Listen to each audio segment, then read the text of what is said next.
Dobré ráno, máme 13.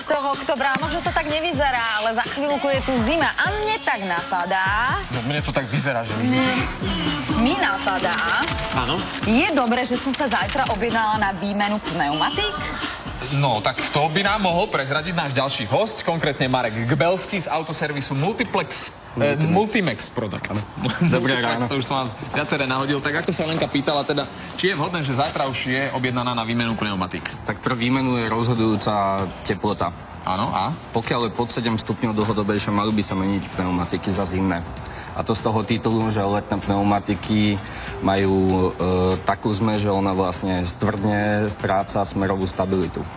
Či sú tvrdšie, menej sa prispôsobujú tomu Zimné sú mäkšie a majú lepší grip, lepšiu prilnavosť, auto je na nich stabilnejšie. Aj ten dezén je trošku iný, že? Keď sa nemýlim, teda vy ste mi to prezradili? Je rozdiel aj v dezéne, samozrejme. Toto je letná, toto je zimná. Áno.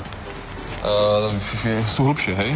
Tie zimné aj inak sa správajú? Dezén by mal byť rovnaký, líši sa len v tvare, ale dôležité, a to je to, čo nevidíme, je zmes tej pneumatiky. Zimná je mäkšia.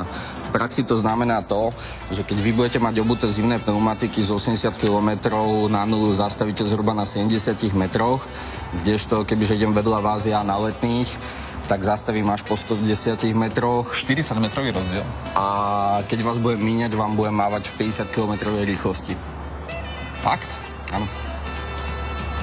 Tak rýchlo? Áno. Pri tom brzdení? Áno. To je dosť nebezpečné. Hovorím, je to otázka bezpečnosti. Áno. Čiže viac ako teda dlhodobejšie, čo znamená dlhodobejšie teploty sa pohybujú pod 7 stupňov Celzia? No zatiaľ iba 2 dní to máme. Tak už sa dá hovoriť o tom, že je najvyšší čas, aby sme menili? Pomaličky to začína, treba uvažovať aj v tom zmysle, kto jazdí napríklad v noci, tam môžu byť teploty napríklad 3 stupne, ten by nemal váhať a mohol by už prezuť. A je rozdiel samozrejme asi aj, či sme na južnom Slovensku alebo severnom. Mám taký pocit, že tam už výdatne kydá na severe. Môže byť v tom rozdiel. Veľa ľudí sa spamätá, až keď násneží, ale to už je bohužiaľ neskoro, autoservisy a pneuservisy sú vtedy preplnené. To je môj prípad. Ja vždycky, keď potom 2 týždne sa mi stane, že čakám, kým sa dostanem na radu. Je to štandardné? Môže byť. Ano. Je nával, servisy nemusia stíhať. Dobre, čiže vybrať si nejaký servis, ktorý je blízko a potom veľmi rýchlo sa objednať. Tie rozdiely brzdení, to som až prekvapený. Ja si myslel, že tam základný problém je v tom, že sa nemôžem vyhrabať, ale ešte väčší je, že nemôžem zastaviť. Presne tak. Dobre, tak ďakujeme teda veľmi pekne.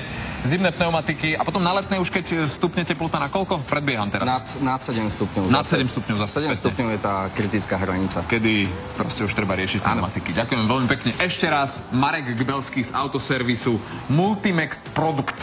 Ďakujem veľmi pekne.